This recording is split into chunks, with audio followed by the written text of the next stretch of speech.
إن الحمد لله نحمده ونستعينه ونستغفره ونعوذ بالله من شرور أنفسنا ومن سيئات أعمالنا أي ما يسوءها وما تسوءها عاقبتها.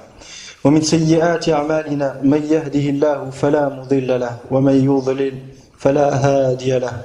وأشهد أن لا إله إلا الله وحده لا شريك له وأشهد أن محمدا عبده ورسوله صلى الله عليه وعلى آله وصحبه ومن اهتدى بهداه واستنى بسنته إلى يوم الدين. يا أيها الذين آمنوا اتقوا الله حق تقاته ولا تموتن إلا وأنتم مسلمون. يا أيها الناس اتقوا ربكم الذي خلقكم من نفس واحدة وخلق منها زوجها وبث منهما رجالا كثيرا ونساء واتقوا الله الذي تساءلون به والأرحام إن الله كان عليكم رقيبا. يا أيها الذين آمنوا اتقوا الله وقولوا قولا سديدا قولا صوابا يصلح لكم أعمال الدنيا والآخرة ويغفر لكم ذنوبكم ومن يطع الله ورسوله فقد فاز فوزا عظيما. أما بعد فإن أصدق الحديث كتاب الله وخير الهدي هدي محمد صلى الله عليه وسلم وشر الأمور محدثاتها وكل محدثة بدعة وكل بدعة ضلالة. أيها المسلمون، اعلموا رحمكم الله تعالى أن الله تعالى بين في كتابه وسنة رسوله صلى الله عليه وسلم أن له أولياء من الناس وللشيطان أولياء من الناس. فلله سبحانه وتعالى أولياء من الناس وللشيطان أولياء. فكان أن فرق الله سبحانه وتعالى بينهم في الدنيا والآخرة. فرق الله عز وجل بين أولياء الله وأولياء الشيطان في أحكام الدنيا وفي أحكام الآخرة. فرق الله سبحانه وتعالى وجعل لكل واحد منهما منزلة عنده في الدنيا وفي الآخرة. Sachez qu'Allah vous comble de sa rahma, qu'Allah Ta'ala a exposé dans son livre et dans la sunna de son messager sallallahu alayhi wa sallam qu'il possède des alliés, et que le shaitan lui aussi a des alliés. Allah Ta'ala nous a montré dans le Coran qu'il a des alliés, des gens qui sont les alliés d'Allah subhanahu wa ta'ala et dont on va voir les caractéristiques. Et le shaitan aussi a des alliés et dont on va voir les caractéristiques aussi, insha'Allah ta'ala. Et Allah a distingué clairement entre ses alliés, les alliés d'Allah et ceux du shaitan, aussi bien dans cette vie que dans l'autre. Les alliés d'Allah subhanahu wa ta'ala ont des récompenses bien données. Et les alliés du shaitan ont des récompenses aussi qui les attendent. Et des récompenses pas au bon sens, mais au mauvais sens. Les alliés d'Allah subhanahu wa ta'ala ont des ahkam, ont des statuts. Et les alliés du shaitan ont d'autres statuts. فَلِأَوْلِيَاءِ اللَّهِ أَحْكَامٌ خَاصَّةٌ بِهِمْ وَلِأَوْلِيَاءِ الشَّيْطَانِ أَحْكَامٌ خَاصَّةٌ بِهِمْ سَوَاءٌ فِي الدُّنْيَا وَفِي الْآخِرَةِ. Donc que ce soit en ce bas monde ou dans l'au-delà, Allah a clairement distingué ces deux camps et a clairement distingué ces deux parties. وَإِنَّ مِنْ أَعْلَى الْمَطَالِبِ أَيُّهَا الْإِخْوَةُ الْكِرَامِ وَأَسْنَى الْمَرَاتِبِ أي أعلاها أن يستغل العبد أن تستغل أيها المسلم الصادق مع ربه أن تستغل هذه الحياة لتتوصل إلى ولاية ربك تبارك وتعالى وأن تكون وليا لربك الكريم الذي لا أكرم منه. ونعمه متوالية عليك أيها المسلم تحيطك من كل جانب منذ أن كنت في رحم أمك الكريمة إلى أن تخرج من هذه الدنيا الفانية. قال ربنا تبارك وتعالى وما بكم من نعمة فمن الله إلى أن ينقضي أجلك فتخرج من هذه الدنيا وأنت متنعم بنعم الله سبحانه وتعالى وأنت تعيش في نعم الله سبحانه وتعالى التي لا تعد ولا تحصى وإن تعدوا نعمة الله لا تحصوها. وقال تبارك وتعالى ولكم في الأرض مستقر ومتاع إلى حين، أي إلى حين انقضاء أجلكم. ولكم متاع، ولكم في الأرض مستقر ومتاع إلى حين، أي تتمتعون وتنقلبون في نعم الله سبحانه وتعالى إلى حين انقضاء أجلكم فيأتيك الموت فتأخذ الملائكة روحك وتصعد بها إلى السماء إلى رب البرية تبارك وتعالى. Et sachez, chers frères, que parmi les plus nobles objectifs qu'on puisse avoir en ce bas monde, que le musulman il a en ce bas monde, et que chacun d'entre nous se doit d'avoir dans le cœur. Car la véritable raison, elle est où? Elle est dans le cœur, pas ici. La véritable raison, elle est là, ici, dans le cœur. Donc parmi les plus nobles objectifs en cette vie et les plus nobles vertus pour l'homme est qu'il cherche et profite de cette vie pour obtenir l'alliance d'Allah subhanahu wa ta'ala. Pour obtenir l'amour d'Allah subhanahu wa ta'ala et le soutien d'Allah tabaraka wa ta'ala. Et qu'il soit l'un des alliés d'Allah sur terre et dans l'au-delà. Donc tu dois t'efforcer quand tu es dans cette vie d'être l'un des alliés d'Allah. D'être un allié d'Allah. Quel honneur y a-t-il plus grand que d'être un allié d'Allah subhanahu wa ta'ala. Mais maintenant, cette finalité, elle a des causes. Si on suit le bon chemin, on arrive à destination. Mais si on suit de mauvais chemins, on ne va pas arriver à la bonne destination, à savoir être l'un des alliés d'Allah subhanahu wa ta'ala et obtenir la récompense qui est réservée aux alliés d'Allah tabaraka wa ta'ala. Tu te dois donc de chercher dans cette vie à être l'un des alliés de ton Seigneur, Allah Azza wa Jalla, dont la générosité ne peut être comparée à la générosité d'aucune de ses créatures. Ya ayyuhal insanu ma gharraka bi rabbikal karim. Ô être humain, qu'est-ce qui t'a trompé? Qu'est-ce qui t'a empêché de suivre le chemin de ton Seigneur le généreux? Quelles sont les choses qui ont fait que tu sois trompé et que tu délaisses le chemin d'Allah subhanahu wa ta'ala pour suivre le chemin du shaitan? Ya ayyuhal insanu ma gharraka bi rabbikal karim. Donc l'allié, tu te dois de t'efforcer afin d'être l'allié de ton Seigneur dont la générosité ne peut être comparée à la générosité des créatures. Et devenir l'allié d'Allah dont les bienfaits d'Allah subhanahu wa ta'ala sont permanents et te cernent de toutes parts. Et ce depuis que tu étais dans le ventre de ta noble mère jusqu'à ce que tu quittes ce bas monde. Les bienfaits d'Allah subhanahu wa ta'ala, depuis que ton âme fut insufflée dans le ventre de ta mère jusqu'à ce que tu quittes ce bas monde, sont indénombrables. Allah Azza wa Jalla nous dit dans le Coran, et si vous essayez de compter, si vous comptez les bienfaits d'Allah sur vous, vous ne pourrez les dénombrer. C'est impossible. Les bienfaits d'Allah subhanahu wa ta'ala sont indénombrables. Allah dans le Coran nous dit, il n'y a pas un bienfait qui vous parvient sans qu'Allah n'en soit l'origine. Il n'y a pas un bienfait qui te touche, un bienfait dont tu profites en cette vie, un méfait qui est repoussé contre toi, un malheur qui est repoussé contre toi, qui t'est repoussé, si ce n'est que l'origine, elle vient de qui? Elle vient d'Allah tabaraka wa ta'ala. Comme on a vu dans la khutbah précédente, chaque jour et chaque nuit, tu as 4 anges avec toi. Arba'atun minal malaika, ma'aka kulla yawmin wa layla. 4 anges qui sont avec toi. 2 devant toi, un derrière toi pour te protéger par la permission d'Allah Azza wa Jalla. Des choses qui ne t'ont pas été destinées. Il te protège contre les djinns. Il te protège contre plein de méfaits que tu ne vois même pas. Car nous sommes limités. Le jour où on va mourir, le voile il va être retiré. Et là tu vas véritablement voir les choses. Mais ce voile-là, quand il est retiré, ce n'est pas comme une personne qui porte des lunettes et qui ne voit plus rien. Non, à ce moment-là tu vas voir les réalités. C'est comme si j'ai cette feuille devant vous, qu'est-ce que je vois? Je vois rien du tout. Si je l'enlève, je vois quoi? Je vois tout. Le moment de ta mort, al-ghita'u alladhi baynaka wa bayna al-'alam al-haqiqi, 'alam al-ghayb sayukshaf wa satara al-'ajab al-'ujab. Satara al-'ajab al-'ujab. Ce jour-là, tu vas voir des choses étonnantes. Et tu vas comprendre réellement que tu n'étais que de passage dans cette vie et qu'il valait mieux semer pour récolter après. Et alhamdulillah, les bienfaits, al-hasanat الحسنات تثبت ثمراتها وتنتج ثمراتها في الدنيا قبل الآخرة ومن عمل صالحا من ذكر أو أنثى وهو مؤمن فلنحيينه حياة طيبة. هذه من أعظم ثمرات الإيمان أن الله عز وجل يسعدك ويجعلك تعيش حياة طيبة مطمئنة.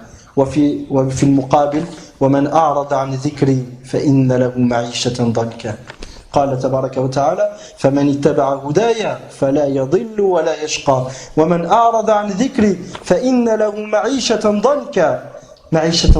ضنكا ضيقا يشعر بالحرج الدائم، يشعر بضيق شديد في داخله، لا يجد لذة في الحياة ولا لذة في الطعام ولا في غير ذلك، بل ينقلب من مشقة إلى مشقة، وهو في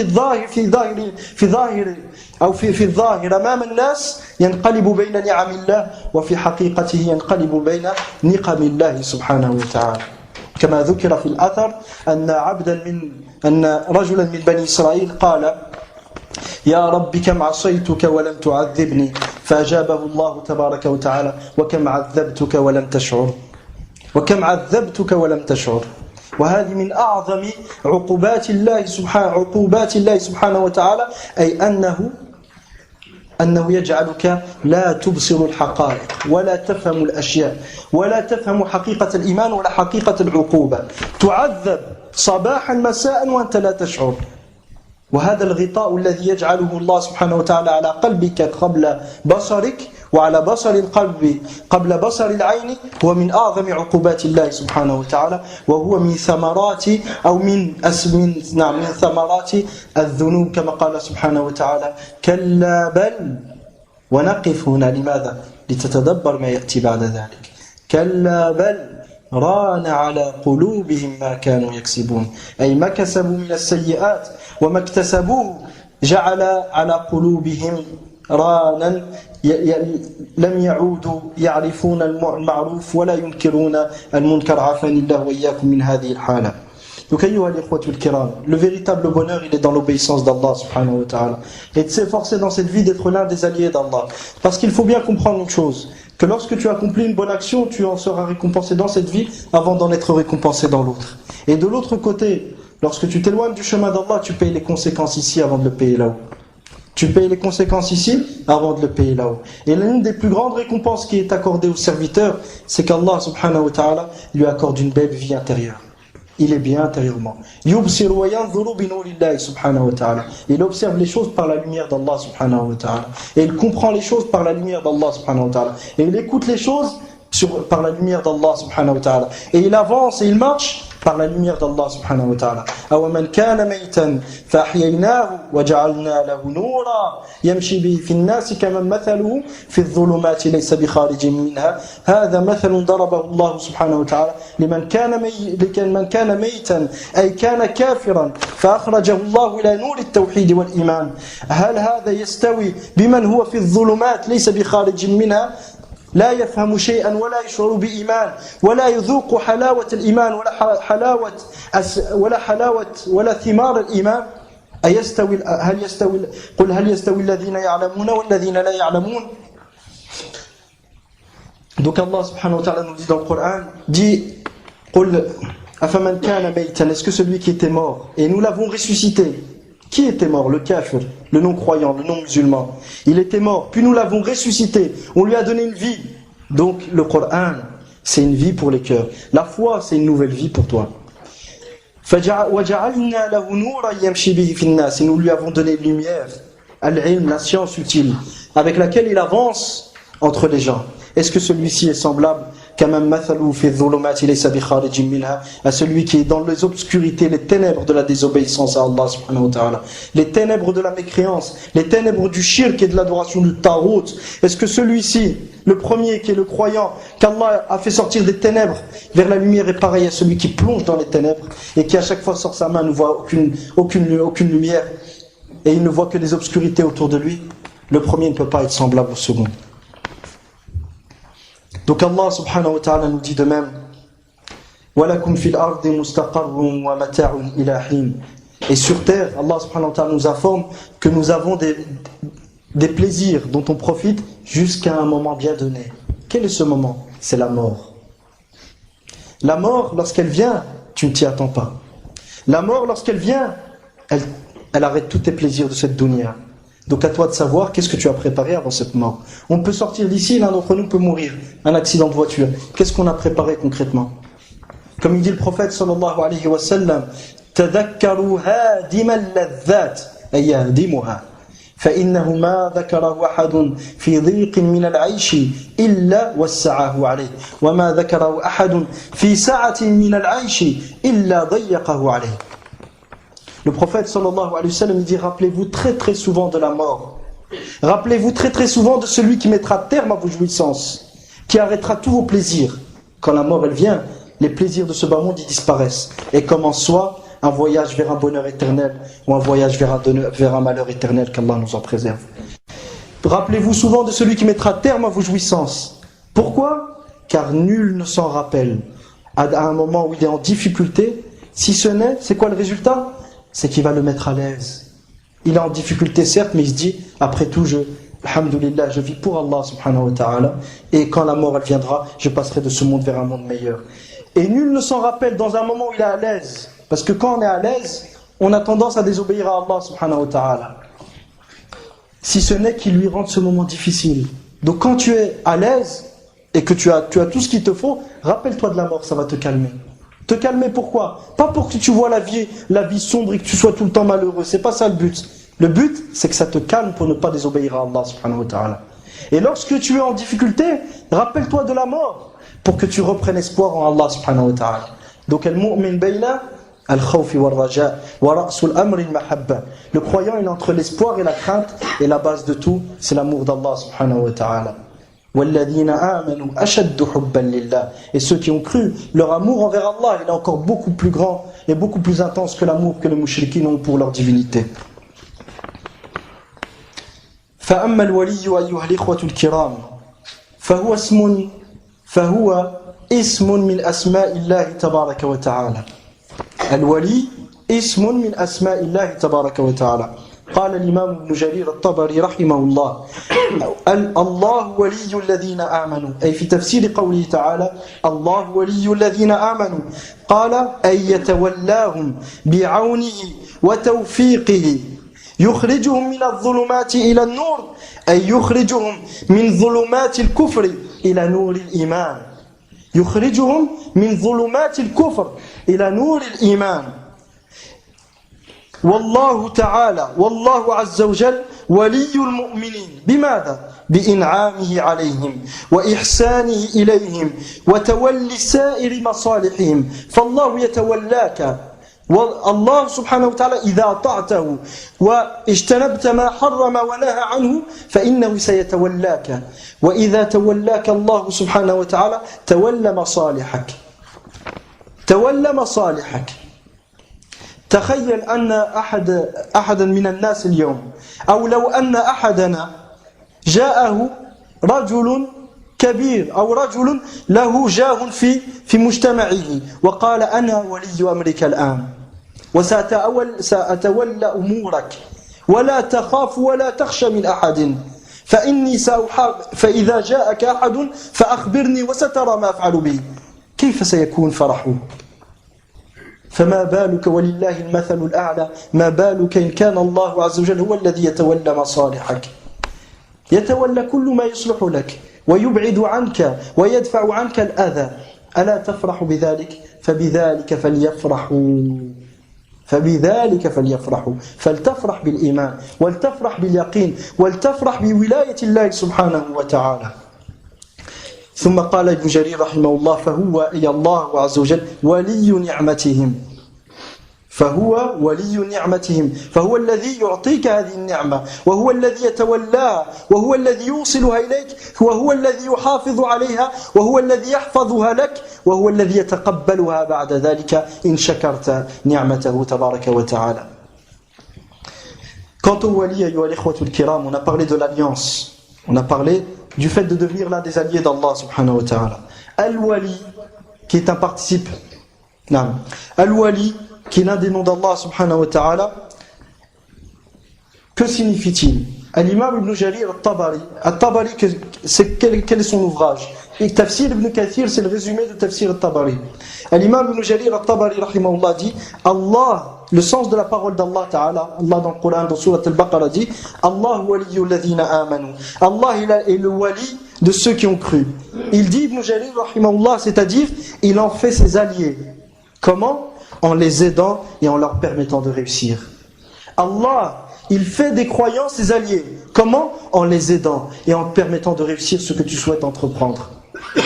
Il les fait sortir des ténèbres vers la lumière, c'est-à-dire il les fait sortir des ténèbres du kufr, de la mécréance. Il les fait sortir des ténèbres de l'adoration d'autre qu'Allah subhanahu wa ta'ala. Il les fait sortir des ténèbres de la participation au kufr qu'Allah nous en préserve. Il les fait sortir du ténèbre du shirk et de l'invocation d'autre qu'Allah subhanahu wa ta'ala et de l'adoration et de la soumission d'une manière absolue à autre qu'Allah subhanahu wa ta'ala. Vers quoi?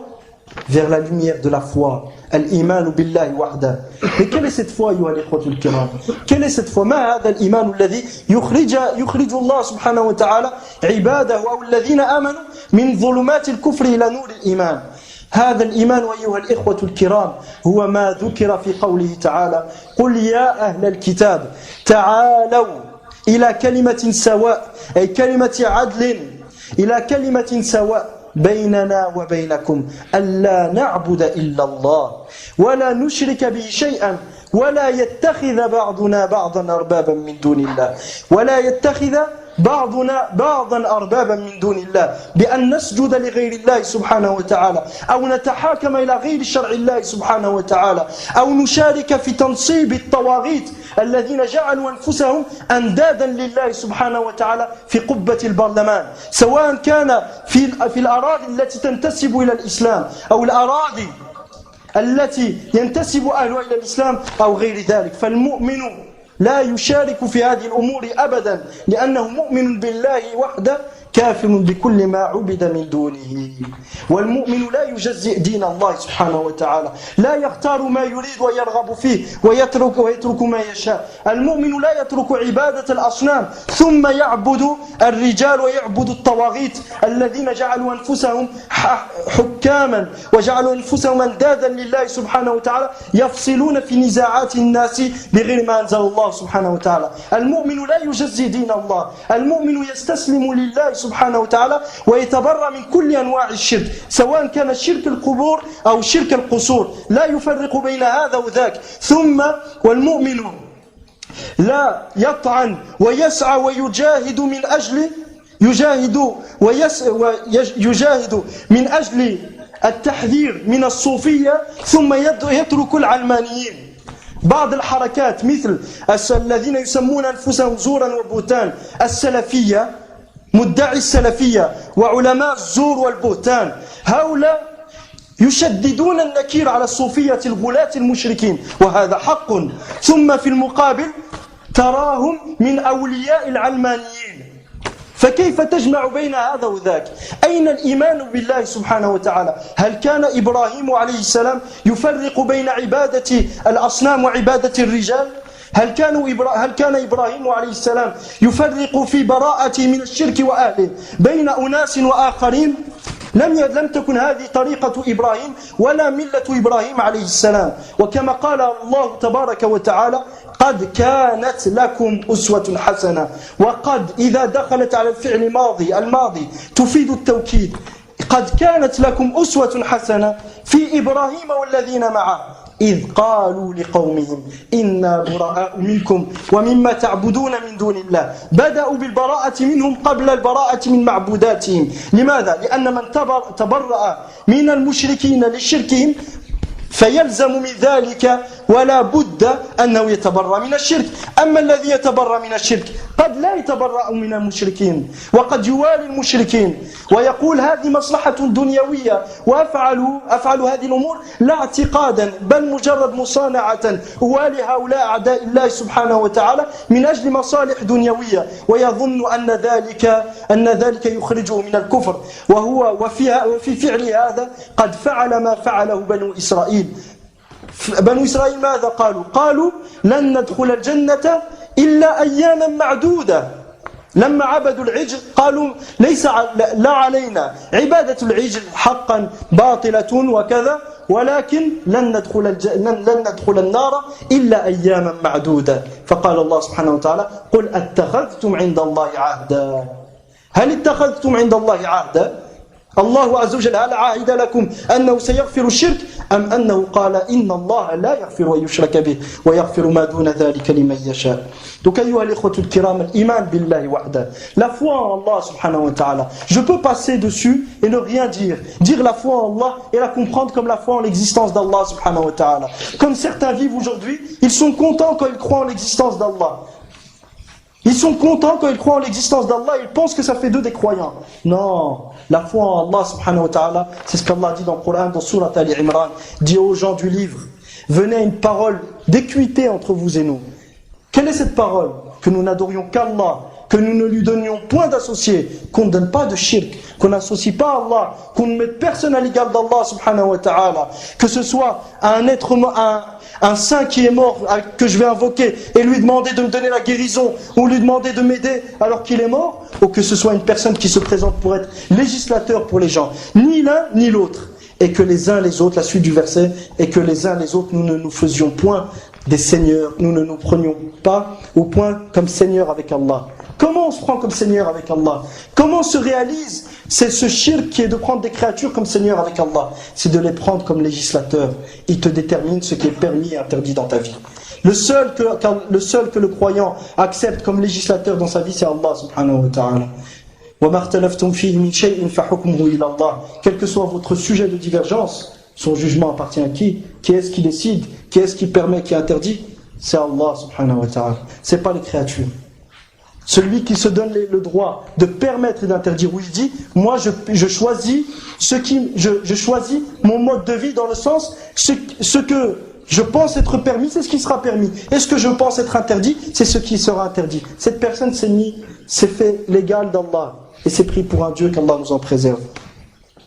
Et c'est pris pour un Dieu qu'Allah nous en préserve. Donc, ayyuha al-ikhwatul kiram, cette foi en Allah subhanahu wa ta'ala, cette véritable foi, c'est d'adorer Allah et de désavouer et de s'innocenter de tout ce qui est adoré en dehors d'Allah. Et c'est pour cela que le prophète sallallahu alayhi wa sallam dit dans le hadith rapporté par l'imam Ahmed, par l'imam Muslim ainsi que l'imam Ahmed, et cette riwaya est celle de l'imam Muslim, il dit Man wahhad Allah wa kafara bima yu'badu min dunillah haruma maluhu wa damuhu wa hisabuhu ala Allah. Celui qui unifie Allah, qui n'adore qu'Allah, qui est convaincu qu'Allah est unique. Celui qui est convaincu qu'Allah est unique et qui fait en sorte que dans ses actes, il n'adore qu'Allah subhanahu wa ta'ala. Puis, regardez à la suite du hadith. Et désavoue tout ce qui est adoré en dehors d'Allah. Donc s'il y a quelque chose qui est adoré avec Allah subhanahu wa ta'ala, le croyant il doit être innocent. Il doit en être innocent. À ce moment-là, ses biens et son sang seront alors sacrés par la sacralité de l'islam. Je rajoute par la sacralité de l'islam pour qu'on comprenne correctement ce hadith. Ce hadith parle comment quelqu'un devient musulman. Comment il devient musulman? En unifiant Allah, en adorant qu'Allah subhanahu wa ta'ala et en désavouant et en s'innocentant de tout ce qui est adoré en dehors d'Allah. À ce moment-là, il sera croyant. Mais dire la ilaha illallah sans comprendre le sens, ou dire la ilaha illallah sans en être certain, ou dire la ilaha illallah sans aimer la ilaha illallah, sans aimer les gens qui disent la ilaha illallah, et sans aimer les applications de la ilaha illallah, ça n'est d'aucune utilité. Dire la ilaha illallah sans être véridique et en mentant et en montrant en apparence ce qu'on cache intérieurement, c'est-à-dire en disant je crois à la ilaha illallah alors qu'intérieurement on n'y croit pas, ça ne sera d'aucune utilité. Allah subhanahu wa ta'ala le jour dernier, il présentera lorsque les actions et les bonnes actions de certaines personnes qui ont commis du shirk lui seront présentées, ces bonnes actions n'auront aucune valeur aux yeux d'Allah subhanahu wa ta'ala. Ils disparaîtront tous. Pourquoi? Parce qu'il y a eu le shirk dedans. Si jamais tu commets du shirk, wala in ashrakta wala qad uhiya ilayka ay ila an-nabi Muhammad sallallahu alayhi wa sallam wa ila alladhina min qablik ay ulil azmi wal rusuli wal anbiya la in ashrakta walau marra la in ashrakta la yuhbatanna 'amaluk wa la takunanna min al-khasirin min al-kafirin. Hada fi an-nabi sallallahu alayhi wa sallam fama baluka bighayrihi ma baluka biman la yusawi ظفر النبي صلى الله عليه وسلم أتراه يسلم ويعذر بجهله كما يدعي البعض ولقد أوحي إليك وإلى الذين من قبلك لئن أشركت ليحبطن عملك عفوا لا يحبطن عملك ولا تكونن من الخاسرين.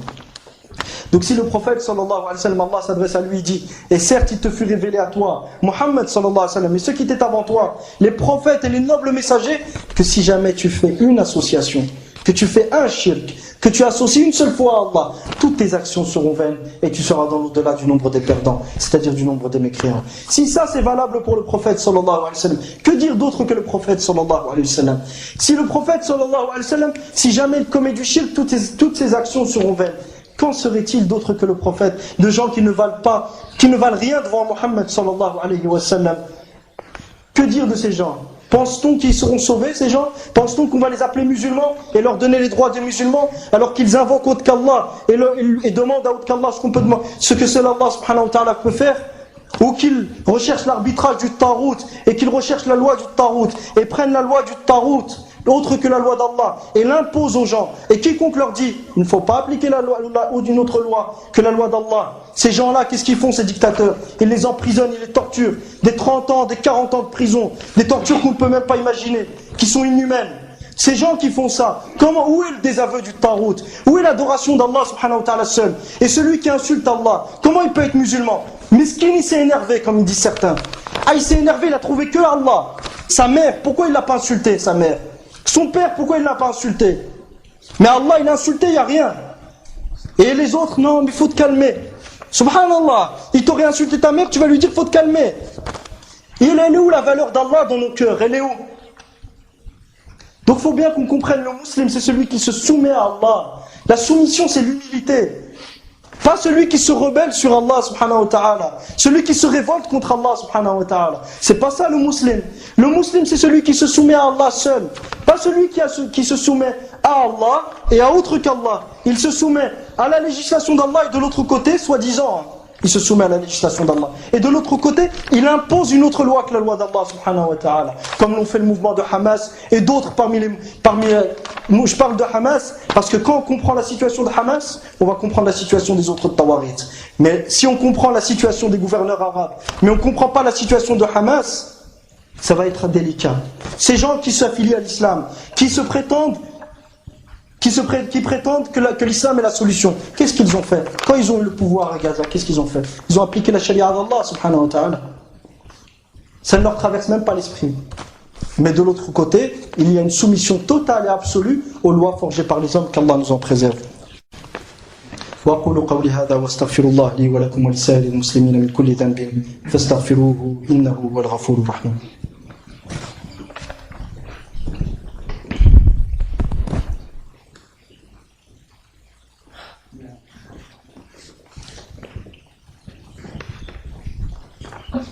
الحمد لله رب العالمين والصلاة والسلام على أشرف الأنبياء والمرسلين نبينا محمد وعلى آله وصحبه أجمعين أما بعد.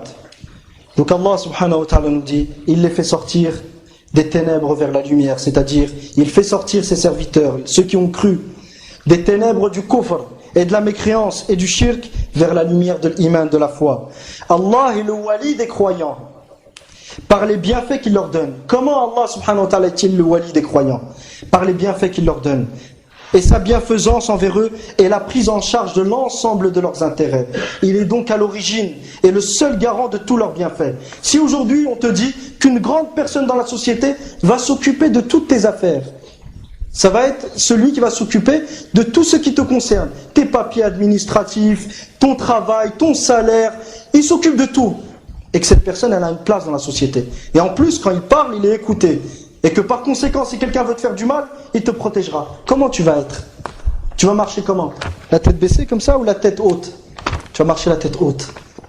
Walillahi al-mathalul a'la. Les seules paraboles qui sont permis de donner au sujet d'Allah subhanahu wa ta'ala, c'est ce qu'on appelle al-qiyasul awlawi. C'est-à-dire que si une chose est valable pour Allah subhanahu wa ta'ala, une chose est valable pour les créatures, Allah le mérite d'une manière plus importante. C'est le seul qiyas qui est permis vis-à-vis d'Allah. C'est la seule forme d'analogie qu'il est permis d'utiliser concernant Allah subhanahu wa ta'ala. فالقياس الوحيد الذي يحق في العقيدة والذي يحق إذا تحدثنا عن الله سبحانه وتعالى وأسمائه وصفاته هو القياس الأولوي. أما غيره من المقاييس فلا تجوز ولا تصح. ولذا العلماء إذا ضربوا مثل هذه الأمثلة يقولون بعد ذلك ولله المثل الأعلى. ويقصد بذلك القياس الأولوي.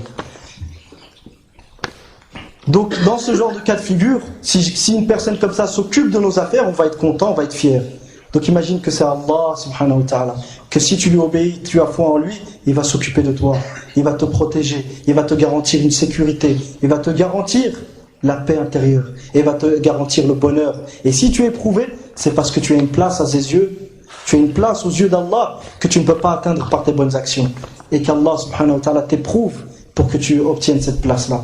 Donc Allah il veut du bien, il veut t'honorer quand il t'éprouve. فإذا ابتلاك الله سبحانه وتعالى فالغاية وراء ذلك هو رفع درجاتك لأنك عزيز عند الله سبحانه وتعالى.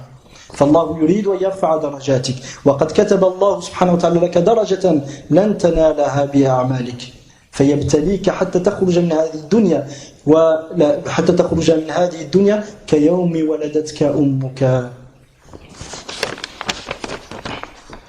والولاية أيها الإخوة الكرام ضد العداوة وأصل الولاية المحبة والقرب. فإذا كان الموافق والمتابع لله سبحانه وتعالى فيما يحبه وفيما يكره، أي فيما تحب وتكره لا فيما تحب فقط، وفيما يرضاه ويبغضه، إذا كان هذا وليا لله فالمعادي لوليه معاد لله سبحانه وتعالى. انظروا وتدبروا قوله تبارك وتعالى يا أيها الذين آمنوا لا تتخذوا عدوي وعدوكم أولياء تلقون إليهم بالمودة. فقرن الله سبحانه وتعالى بين عداوته له وعداوته بين عداوته بين أن يكون عدوا لله ويكون عدوا للمؤمنين. وفي صحيح البخاري يقول النبي صلى الله عليه وسلم يقول الله تبارك وتعالى من عاد لي وليا فقد آذنته بالحرب.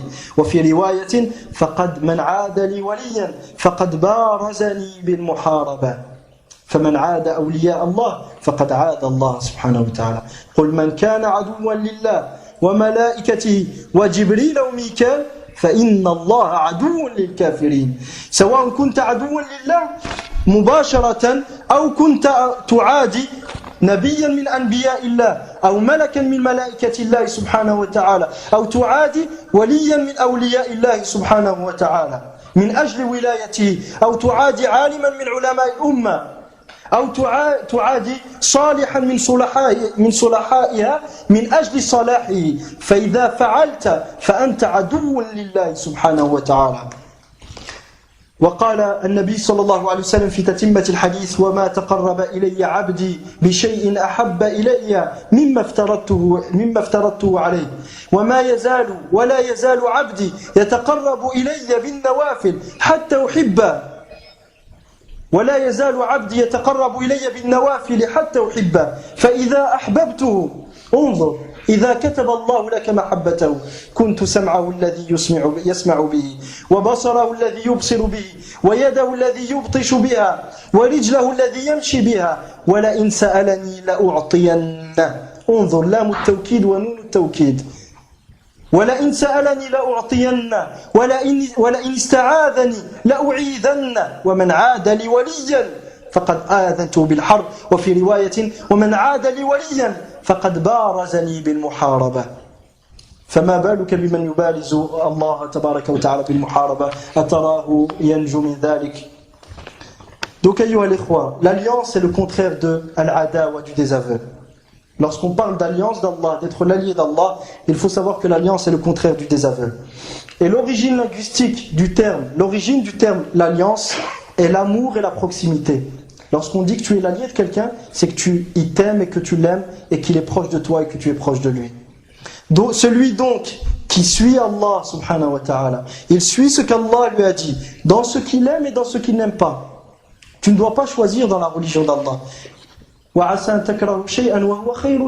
il se peut que vous ayez de la répulsion envers une chose alors qu'elle vous est un bien. Il faut que tu partes de cette règle d'or. Ce qu'Allah m'a dit, c'est ça le bien. Ce qu'Allah m'a interdit, c'est ça le mal. Même si moi je ne le vois pas. Allah dans le Coran nous dit et il se peut que vous ayez de la répulsion, que vous détestiez une chose. On ne parle pas de détester ce qu'Allah a prescrit, mais de la répulsion intérieure. Comme lorsque tu te lèves pour faire la prière de l'Fajr Tu as une certaine répulsion intérieure. C'est difficile. Cette répulsion naturelle n'est pas du kufr, elle est naturelle. Il n'y a aucun mal à l'avoir, c'est tout à fait humain. Mais cette répulsion-là, tu dois aller au-delà. Tu ne dois pas répondre et te soumettre à ce que te dit ce que te dicte cette répulsion. Et il se peut que vous ayez de la répulsion vers une chose alors qu'elle vous est un bien. Et il se peut que vous et il se peut que vous aimiez une chose de l'autre côté alors qu'elle vous est un mal. Et la règle d'or, c'est quoi? Garde cette règle d'or dans ta tête. Qu'elle soit ancrée dans ton cœur, qu'elle soit gravée à jamais. Wallahu ya'lamu wa antum la ta'lamun. Et Allah il sait, vous ne savez pas. Allah il sait et vous ne savez pas.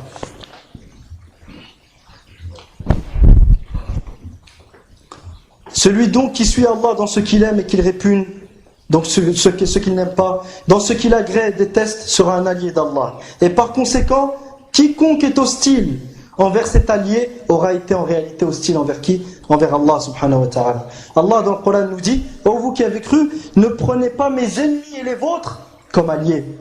Ne prenez pas mes ennemis et les vôtres comme alliés. Regardez comment Allah subhanahu wa ta'ala, et méditez comment Allah subhanahu wa ta'ala a lié entre eux mes ennemis et les vôtres. Donc ceux qui vous sont les ennemis sont les miens. Regarde la noblesse qu'Allah t'a donnée. Ne prenez pas mes ennemis et les vôtres comme alliés en leur accordant de la mawadda. La mawadda dont il est question ici, la compassion interdite, c'est ce que Hatib ibn Abi Balta'a a fait, radiyallahu anhu, lorsqu'il a envoyé un courrier aux kuffar de Quraysh, leur prévenant que Muhammad sallallahu alayhi wa sallam est arrivé. Donc ceci est une preuve d'une mawadda intérieure qui est interdite. Mais il y a une mawadda naturelle, ce n'est pas de celle-ci dont on parle. La compassion naturelle envers un père mécréant ou non musulman et envers une mère non croyante, cette compassion naturelle, c'est pas de celle-ci dont il est question dans le verset. Dans le verset, il est question de la compassion qui te mène à désobéir à Allah subhanahu wa ta'ala. Et c'est celle-ci qu'Allah subhanahu wa ta'ala a blâmée. Mais sinon, ce qui est naturel et que tu ne peux pas contrôler, tu n'en es pas responsable. فَلَا تَكْلِيفَ بِمَا لَا يُطَاقُ لا تكليف بما لا يطاق فإذا كانت أمك مشركة وشعرت في داخلك وفي قلبك بشيء من المودة لها وهذه المودة مودة طبيعية فلا عليك لن يحاسبك الله سبحانه وتعالى عليها ما دامت لا تدفعك إلى معصية الله سبحانه وتعالى. Cette compassion intérieure, Allah ne va pas te juger pour cette compassion naturelle tant qu'elle ne te pousse pas à désobéir à Allah. Ici, Hatib ibn Abi Balta'a l'a poussé à désobéir à Allah subhanahu wa ta'ala. Il a envoyé une lettre au kuffar de Quraysh les prévenant que Muhammad sallallahu alayhi wa sallam était sur le point d'arriver. Méditez donc comment Allah subhanahu wa ta'ala a joint entre eux mes ennemis et les vôtres. Ce qui prouve que celui qui est hostile envers les croyants est en réalité hostile envers Allah. Et dans Sahih al-Bukhari, le prophète sallallahu alayhi wa sallam dit: Allah tabaraka wa ta'ala, ou Allah ta'ala dit: celui qui est hostile envers l'un de mes alliés, je lui déclare la guerre.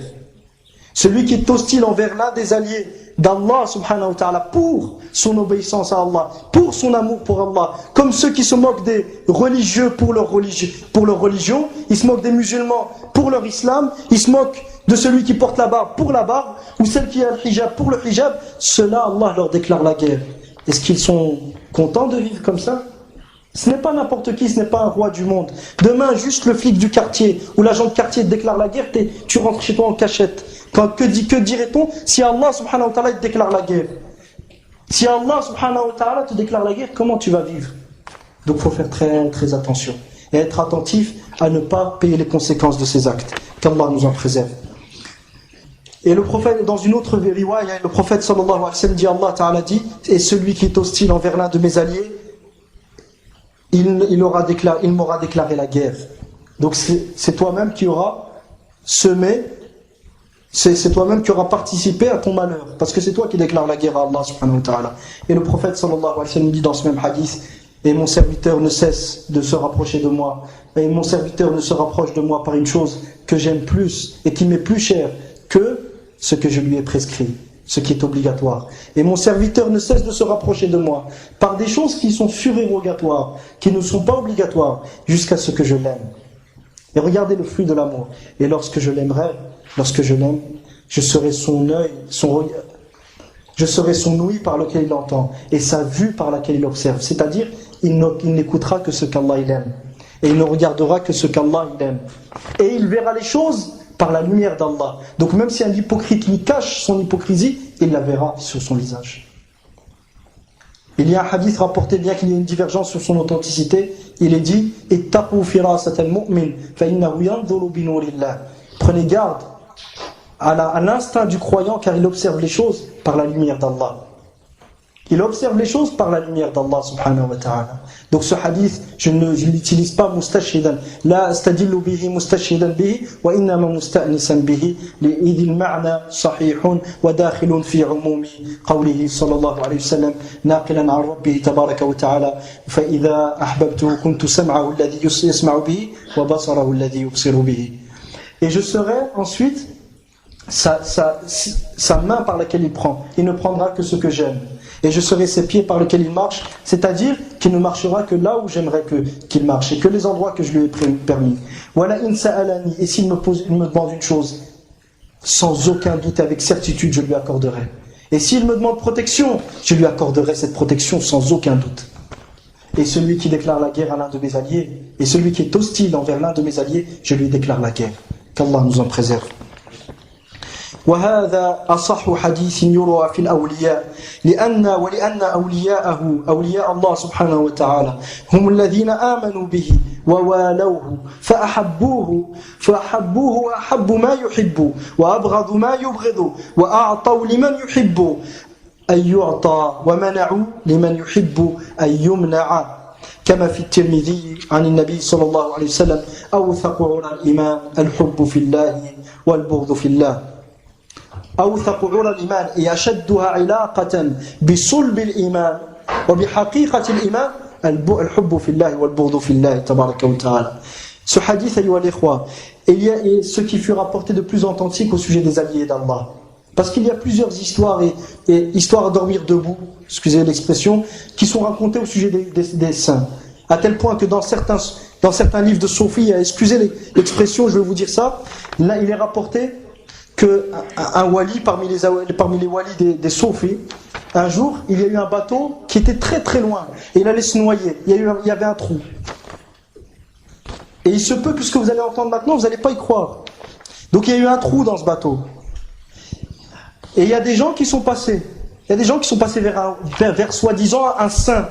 Et ils l'ont trouvé akramakumullah en train de sodomiser un âne. Ils se sont étonnés. Qu'est-ce que tu fais à sodomiser un âne? Il dit, je suis en train de boucher un trou dans un bateau qui est en train de se noyer. Wallah, il s'est écrit dans les livres des soufis, ça. Tout ça pourquoi? Pour que les machères des soufis, les têtes des soufis, ils puissent être en sécurité et faire toutes les formes de perversion et que leurs mourides, ceux qui les suivent, ne disent rien. Sam'an wa ta'ana, ma chère, t'as très bien compris. T'es en train de remplir un trou qui est en train de faire inonder un bateau au fin fond de je ne sais où. Comment ils ont donné leur raison à leur cheikh. Et ensuite leur cheikh leur dicte le kufr. Il leur dicte de s'éloigner d'Allah et de rentrer dans le kufr et ils les suivent. Pourquoi? Parce que le cheikh est plus proche d'Allah subhanahu wa ta'ala. Qu'Allah nous en préserve. Donc pourquoi cette khutbah? Pour montrer qui sont les vrais alliés d'Allah subhanahu wa ta'ala. L'allié d'Allah, ce n'est pas celui qui fait tout et n'importe quoi. فالولي لله ليس الذي يفعل كل ما يشاء ويأتي ويتعاطى المنكرات بل الولي لله سبحانه وتعالى أو ولي الله هو الذي يتقي ربه ويؤمن به ويتبع ما أمر الله سبحانه وتعالى به ويجتنب ما نهى الله سبحانه وتعالى عنه. هذا هو الولي لله. Donc il faut bien comprendre que l'allié d'Allah, c'est celui qui suit ce qu'Allah a dit. Ce n'est pas une personne, on lui a donné un rang de wali et ça y est, il arrive à un stade où il ne prie plus. Comme le cheikh des Naqshbandiya. Le cheikh des Naqshbandiya, ils ont fait un reportage sur le Jazira. Sur lui, il est arrivé à un stade, il ne prie plus.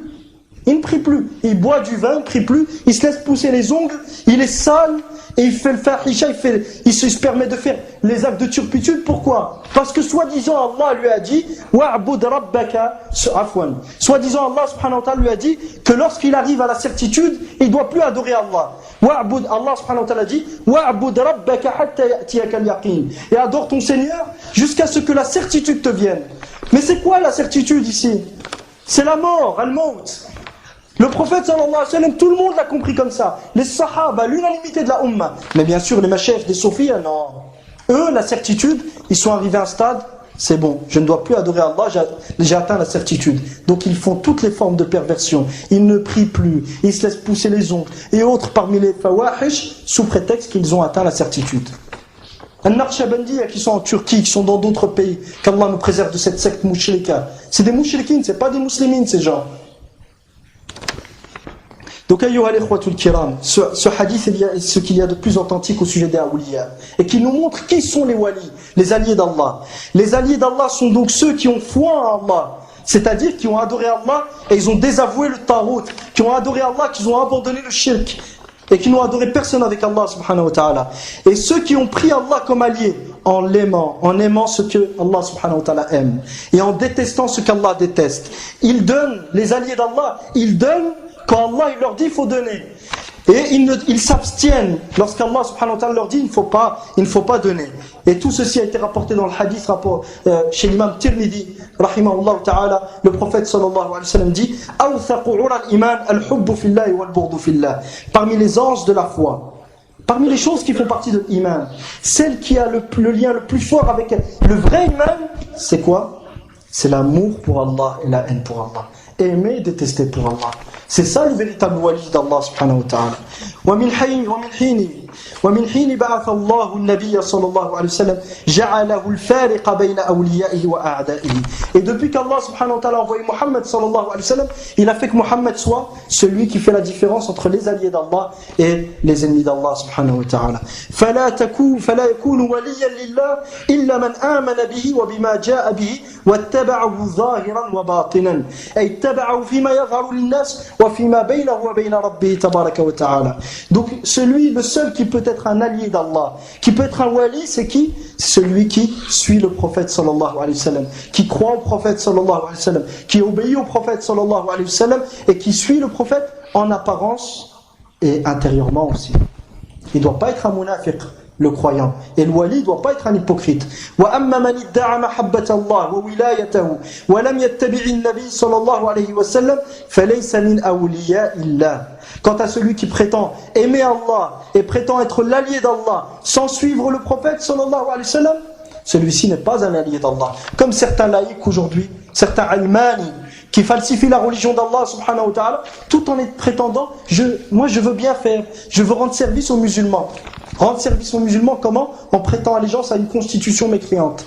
Rendre service aux musulmans comment? En devenant un législateur et en acceptant qu'on te dise que tu es législateur avec Allah subhanahu wa ta'ala. Rendre service aux musulmans comment? En délaissant la base même de l'islam qui est l'adoration d'Allah et le désaveu de tout ce qui est adoré en dehors d'Allah subhanahu wa ta'ala. Et de l'autre côté, ceux qui disent qu'ils sont les alliés d'Allah, alors qu'en réalité, qu'est-ce qu'ils font? Ils ne suivent plus le prophète sallallahu alayhi wa sallam. Ils disent à ceux qui les suivent, après ma mort, tu vas construire au-dessus de ma tombe. Tu vas construire au-dessus de ma tombe un mausolée et tu vas venir te recueillir auprès de moi. Et tu vas m'invoquer et seul moi je pourrai t'être utile.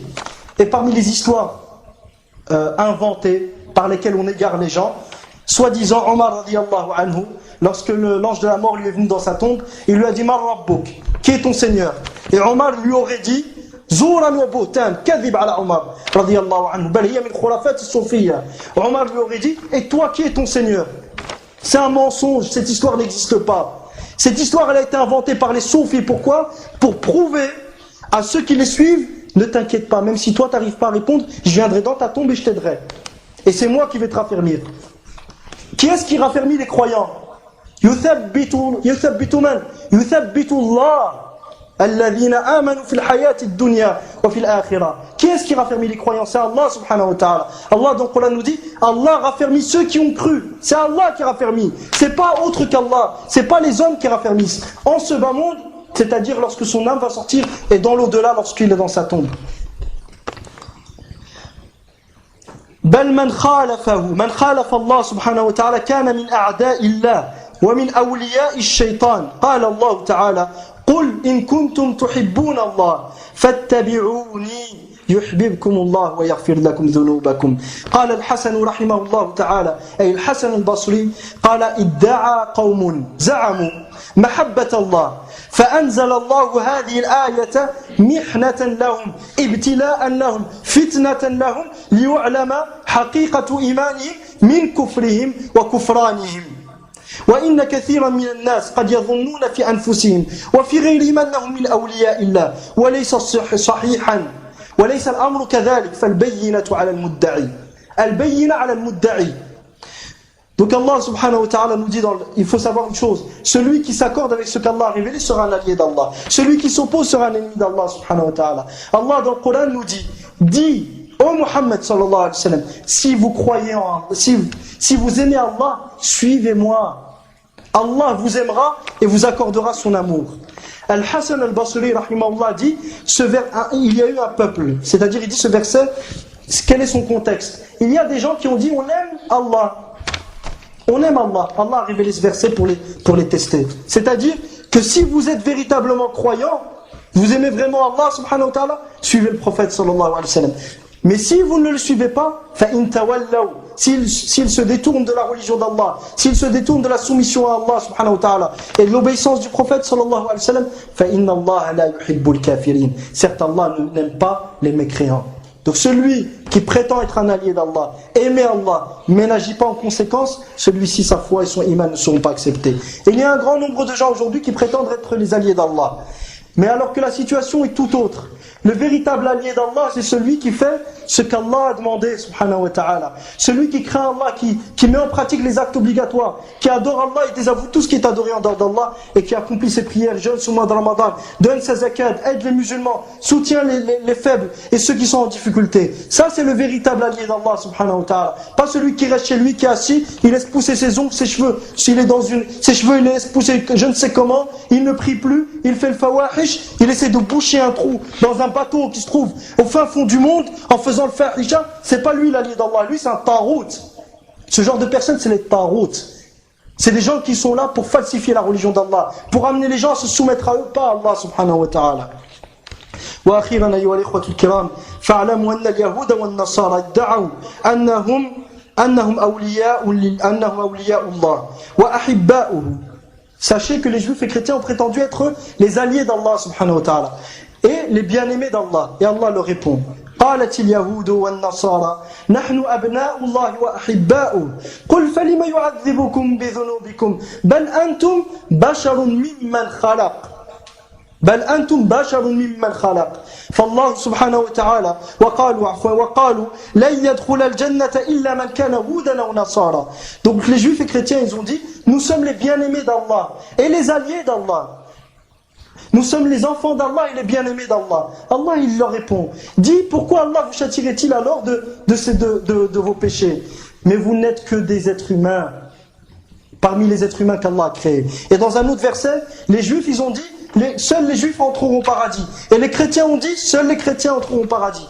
Et Allah il répond à tout ça, il dit لن يدخل الجنة إلا من كان هودا أو نصارى لن يدخل الجنة إلا وقالوا لن يدخل الجنة إلا من كان هودا أو نصارى تلك أمانيهم قل هاتوا برهانكم إن كنتم صادقين. Ceci n'est que leurs espoirs infondés. Ceci ne sont que leurs espoirs infondés qu'ils ne font rien pour concrétiser. Puis Allah subhanahu wa ta'ala dit apportez vos preuves si vous êtes véridiques. Ensuite Allah subhanahu wa ta'ala nous montre qui est-ce qui va entrer au paradis. Bala man aslama wajhahu lillah, aslama nafsahu lillah subhanahu wa ta'ala, abada Allah wa taraka ash-shirk, tabarra'a min kulli ma'budin siwa Allah wa min kulli man abada ghayra Allah subhanahu wa ta'ala. Allah leur répond ensuite pour montrer qui est-ce qui va entrer au paradis. Et il dit seuls ceux loin de là, c'est-à-dire ni vous, ni les juifs, ni les chrétiens, ni les juifs n'entreront au paradis. Mais qui entrera au paradis? Ceux qui ont soumis leur être à Allah. C'est-à-dire, ils n'ont adoré qu'Allah, ils n'ont adoré personne d'autre avec Allah subhanahu wa ta'ala. Tout en étant bienfaisants, c'est-à-dire en suivant la sunna du messager sallallahu alayhi wa sallam. Wa huwa muhsinun ay muttabi'un li sunnati an-nabi sallallahu alayhi wa sallam. Bala man aslama wajhahu lillahi wa huwa muhsin fala khawfun alayhim wa la hum yahzanun. Cela, il n'y a aucune peur qui les attend dans le futur. Voilà hum yahzanoun, et ils ne s'attristeront pas face au passé et face aux choses qu'ils ont laissées derrière eux. Wa barakallahu fikum. Asallahu subhanahu wa ta'ala ayu'inana rabbana inna wa la tu'in alayna wansurna wa la tansur alayna wamkur lana wa la tamkur alayna wahdina wa yassir al-huda ilayna وانصرنا على من بغى علينا ربنا اجعلنا لك شاكرين لك ذاكرين لك راهبين لك مطواعين لك مخبتين إليك أواهين منيبين ربنا تقبل توبتنا وأجب دعوتنا وثبت حجتنا ربنا تقبل دعوتنا ربنا تقبل دعوتنا واغسل حوبتنا وأجب دعوتنا وثبت حجتنا وسدد ألسنتنا واهد قلوبنا واسلل سخيمة صدورنا اللهم أعز الإسلام وأهله اللهم أعز الإسلام وأهله اللهم أعز الإسلام وأهله اللهم أعز الإسلام وأهله يا رب العالمين اللهم أعز الإسلام وأهله وقوموا لصلاتكم يرحمكم الله